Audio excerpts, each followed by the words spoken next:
Welcome back to Origami Snowman. My name is Matt. There are two things that I talk about on this channel more than most anything else.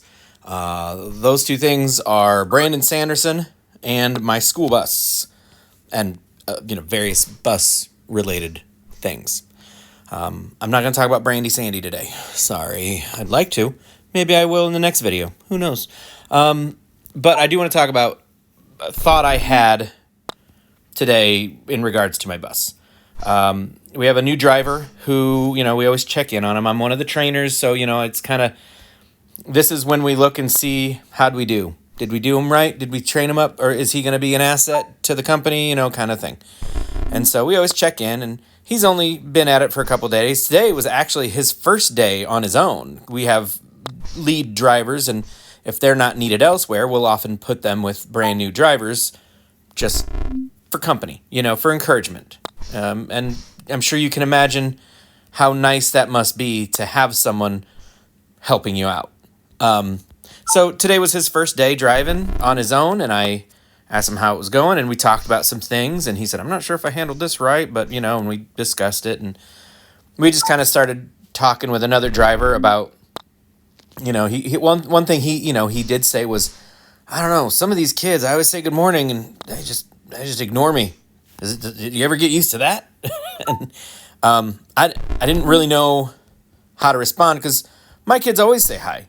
I don't force them to. I'm never going to tell a kid that they have to talk to me. I don't know what's going on. I don't know what their morning has been like. I don't know if they are like barely holding it together, and the only thing keeping them from a complete emotional breakdown is squeezing their lips as tightly shut as possible. Did anyone see the most fortuitous bounce in desert golf history just now? High fives all around. But, even though they may not... Oh, my. Okay, I went from great to not so much. Even though they do not have to talk to me, I will never insist that anyone speak to me. I don't get to decide what they do with their words. Unless, of course, their words are unkind, and then I will say that's unacceptable. But, no, if you don't want to talk to me, you don't have to talk to me. But I will always greet them by name. On the bus, off the bus. I will always, as they get on my bus, as they leave, I will always greet them by name. And the reason for that is on my very first route, I was, maybe a couple weeks into the route, and I made a prime effort to learn their names. When I was doing observation with another driver, she told me a story about her route, and her route, it was pretty interesting. It was one of the easier routes, or it was meant to be. It was a newer neighborhood, and they were just kind of anticipating a lot more houses, so they said, yeah, you're going to start the year off pretty empty, but as the year goes, as more people move into the neighborhood, it's going to get busier, so be prepared for that. She's like, that's fine. She had, 20 kids. But she pulls into this neighborhood, stops, and then she said all up and down the street, all these doors opened, and people flooded out into the streets. Now, our buses are 78 passenger. They, 3 to a seat. I mean, that's packed. That is packed. I've put 3 kindergartners in those seats before, and it works. But you get up towards like 3rd grade, and those kids are squeezing their cheeks together. It is tight. Now, imagine putting a high school kid in there. Imagine, a football player and his 2 buddies. There's no way they're going to be on each other's laps. And that's just their bodies, not talking about their bags or their instruments or any of that other nonsense. So, yeah, the buses can get pretty packed.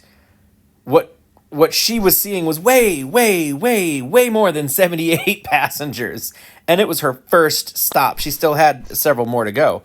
And it turns out that particular neighborhood had become sort of a gathering point for Burmese refugees in our community. And there were a lot of Burmese families. And they were very new to the area, and they didn't quite understand. You got to register beforehand, and so they all thought we're going to go to school and get our kids signed up. So they were all like grandmas, grandpas, aunts, uncles, everybody was getting on the bus and going to school. And my friend was like, I didn't know what to do. So, it took a lot of work, a lot of hand gestures. They had to find somebody who spoke Burmese and English and get it translated. It was a whole thing. But my friend said, she was bound and determined. She said, whatever else happens, I'm going to learn these kids' names. And she said it took her until Christmas of that year to learn everyone's names. And she said they didn't help by a bunch of them taking American names halfway through the year. So I thought your name was such and such, but now you decided your name is Phil. So, she struggled. She struggled a lot. And I'm telling you, I learned more about how to love the kids on my bus from her than from anybody else. And she made it very clear that, hey, you're important. You are important, and I want to say your name. And so I learned that from her. And so I took that with me onto my first route. And so I made a point of learning everyone's names. I did it stop by step. All right, first stop. Okay, you four, I'm going to learn your names. And hopefully I'll have them all figured out who's who by tomorrow. And then the next stop, and so on and so forth. And so, it takes a little while, and sometimes you'll get the names wrong. Sometimes you'll say Abby, but really it's Addie, or, that kind of thing. You'll get the twins confused. My advice, if you have twins and you're not sure who's who, go buy the backpack. Unless you've got my twins and they like to switch it up every now and then act like I'm an idiot for not knowing who they are. Anyway, so I make a point of always saying their names, and greeting them I'm so lucky that I can't believe you got on. I'm so excited to see you. Hey, Addie, how you doing? It makes them feel welcome. And I'm telling you, if you get on a bus and you don't feel welcome, that's not a great way to start your day. So I didn't think much of it until a few weeks in. This one girl who she'd been a handful. I had to have some words with her about her behavior. But she handed me a note as she got off the bus, this hastily scribbled little note that just said, "Thank you for always saying my name." And I was like, what?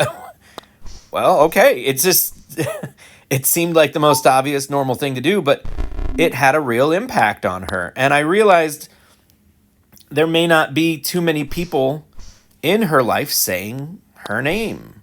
A teacher, maybe. A parent might have a pet name for her, and parents don't count, they do know your name. Of course they know your name. They gave it to you. So having another person, an adult who doesn't need to know your name, it doesn't do me any favors to know their names. It makes it easier to know who to write up, but I think it made her feel important. It made her feel valued. And so ever since then, I've always made an absolute effort to say their names, to say it right. Please tell me if I'm pronouncing it wrong. And so that's always been just something I've worked on. Now, the last few years, I have I've managed to grow close enough with the kids on my bus that they feel comfortable telling me, yeah, that's not my name anymore. And I say, oh, all right, well, tell me, what is your name? And they will share their new name with me. And I always ask, is this a name you go by at home? And they will say, usually, no. So that's just so if I run into mom or dad, like at Kroger, I can say, yes, your child is awesome. I enjoy talking to them on the bus. And if I need to use a name, I know it's dead naming them, but I would rather dead name a child to protect them than fight their parents in like the produce section of the grocery store. Because I guarantee you, I don't care what their parents think of me. I'm going to love your kid, whatever. But I do care what happens to that kid after. So I've given like cards or like I've signed books to kids and used an initial instead of a name, or referred to them by some quirky little moniker, because, I don't want to be the reason, if like your mom takes a look at this and is like, wait a minute, why did he write this? Why did he write this name? I don't want to be the reason you have a terrible weekend. However, I do know, that for some people that would be offensive to dead name someone, even in a protective manner. And I apologize, and you can be angry, and you can say, no, who is this guy? He doesn't know what he's talking about. You're right, I don't. And I'm straight up doing the best I can without all the facts, without all the best information. And I will say this, not everything is the way that everyone needs it to be. That's the world we live in, period. Some people would appreciate. I've had kids say, yes, if you see my parents use that other name. And other kids who are like, I don't care what my mom thinks. And so that's fine. That's great. I think it is so important to call people by the name that they choose rather than the name they are given. My given name is Matthew. Do not call me Matthew. I don't want to be called Matthew. I'm not.